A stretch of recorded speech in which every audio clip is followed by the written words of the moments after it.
This is NBC 10 Boston News Tonight. Now at 11, abandoning ship and airlifted to safety.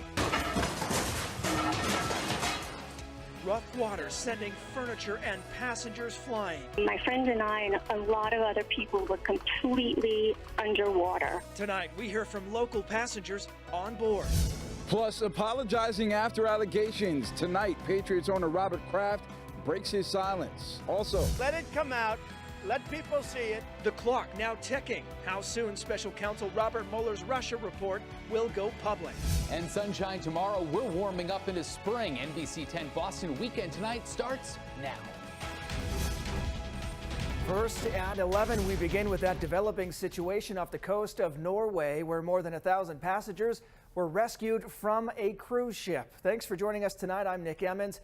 Helicopters had to airlift people to safety, hoisting them one by one from the deck of the ship, which lost power in rough seas. Well, tonight we are learning some of those passengers are from New England. Our Cassie Arsenault has more on what they had to say after this. And Cassie, it looked like a pretty terrifying situation on that ship. Nick, to say the least. Now, the two women we spoke with over the phone, one from Rye, New Hampshire, the other one from Boston, said point blank they are scared and they don't believe they're out of the woods just yet. Everyone aboard the Viking Sky is battling rough seas off the coast of Norway. Waves reaching 26 feet high and wind gusts reaching over 50 miles an hour.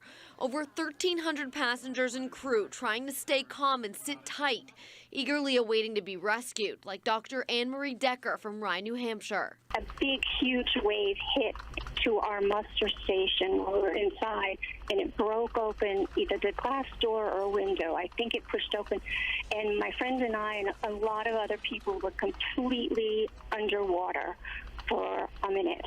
I mean, underwater, and we thought that was it. Passengers could be seen dangling one by one from helicopters as they rescued over 100 people off the ship starting at 2 p.m., a process that could continue overnight into Sunday. The weather so bad it forced two rescue boats to turn around because of the choppy water. Deborah Kellett of Boston is saying prayers while they wait. We're getting into desperate straits. We're sitting in the theater. Everything's been fine until now, but the seas have gotten really, really rough. Officials say the Viking reported engine trouble Saturday afternoon during a storm that was just a mile offshore. It has been able to restart one of the ship's 4 engines. I mean, this is just a terrible situation, and we're not out of danger. The Viking Sky was on a 12-day trip to several Norwegian ports and scheduled to arrive at the British port of Tilbury on Tuesday. Instead, the trip cut short as they're stranded on a stretch of sea that's known for its fierce weather. We're scared as hell, I can tell you that. Now, those rescues have been brought to the Norwegian mainland. Right now, we know at least 8 people have suffered minor injuries. We're also learning this ship has been to Boston. This video posted by Massport shows the Viking Sky during its maiden voyage in 2017 when it docked at the Black Falcon Pier. Now, the Viking Sky was not scheduled to make a stop in Boston in 2019. In the studio, Cassie Arsenault, NBC 10 Boston. All right, Cassie, thank you for that. Of course, the videos we have been seeing from the ship show what it was like as all those passengers were just waiting to be rescued. Ryan Flynn tweeted out this clip here earlier today showing water rushing under people's feet after he said a door was blown open by a massive wave. And a lot of people have been talking about the waves leading up to this situation. Chris, you were looking back at the forecasted waves a few days ago, so they should have known about this, that this was going to be a potentially dangerous situation.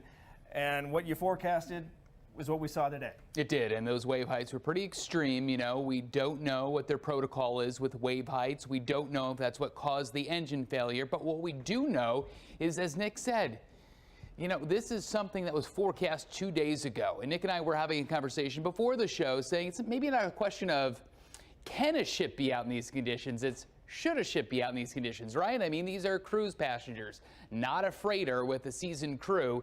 And these wave heights, you can see 40 to as high as 55 feet just north of the Viking Sky.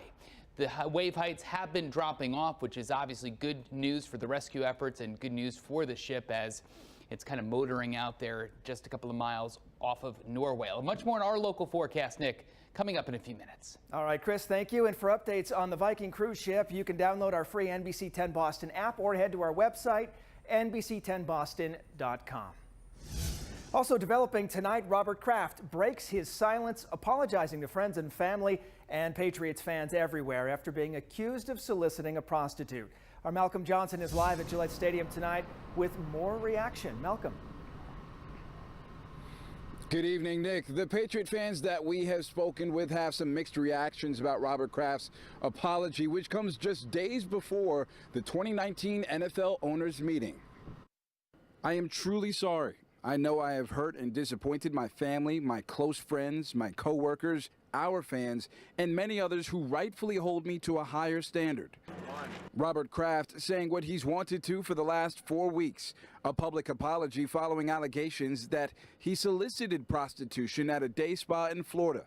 The statement goes on to say, "Throughout my life, I have always tried to do the right thing. The last thing I would ever want to do is disrespect another human being.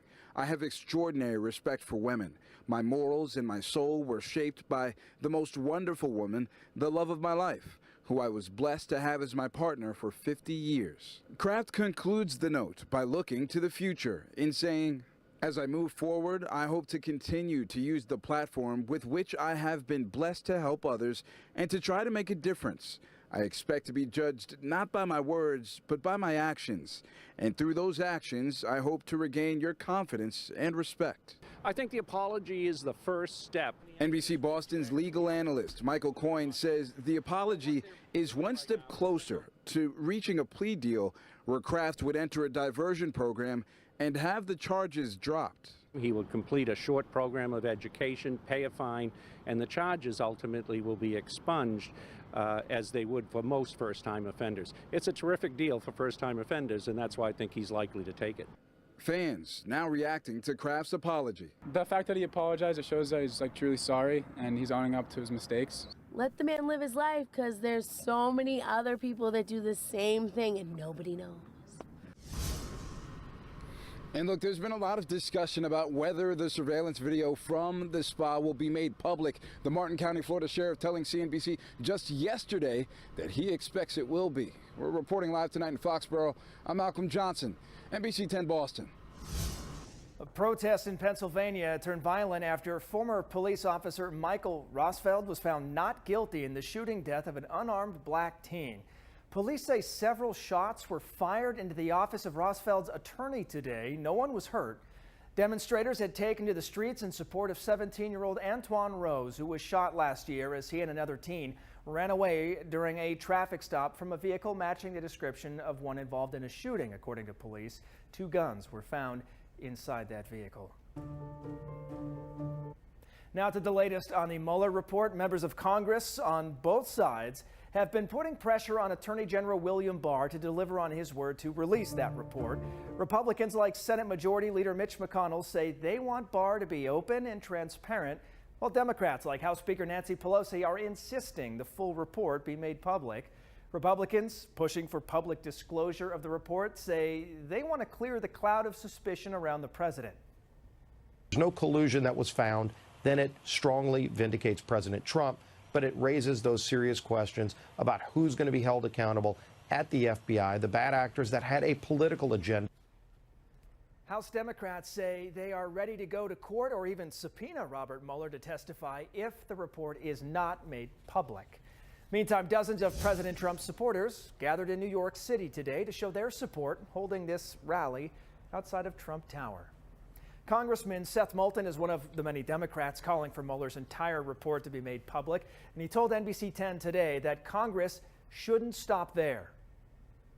I also want Congress to continue doing its job, to getting to the bottom of the broad scope of things that this president and his associates have done. Moulton added that he still thinks Congress should at least debate impeaching the president.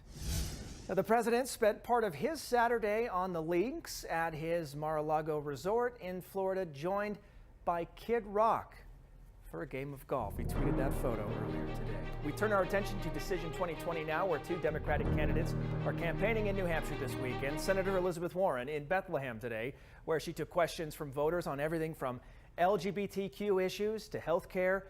Warren criticized the Trump administration's decision to bar transgender people from serving in the military and called on more research to be done on ways to treat pain that won't get people addicted to painkillers.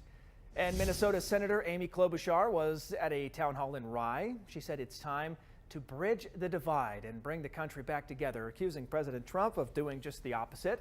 She also criticized President Trump's attacks on John McCain, saying he should have been showing support to the Muslim community after the terror attacks in New Zealand instead of ranting and raving about the late senator. Well, it is official. Greater Boston now has its first recreational pot shop. Netta Brookline started recreational sales this morning, and the numbers are in. New England Treatment Access Center says they served more than 2,500 customers today on Washington Street. For this first week, Netta Brookline has a strict no parking on site policy. Yes, we have concerns, but we're fully staffed, and our focus is to keep the traffic moving, keep the fire station able to respond to any emergencies that come up. Netta Brookline is the 13th dispensary in the state to begin recreational pot sales. Still ahead, new fallout in the college admissions scandal. A New England coach accused of accepting millions in bribes is stepping down. Chris. Nick, a little chilly outside, 38, but you factor in the wind chill is down to 29 degrees. 60 is in the forecast a few times over the next 10 days. The details ahead in your First Alert forecast.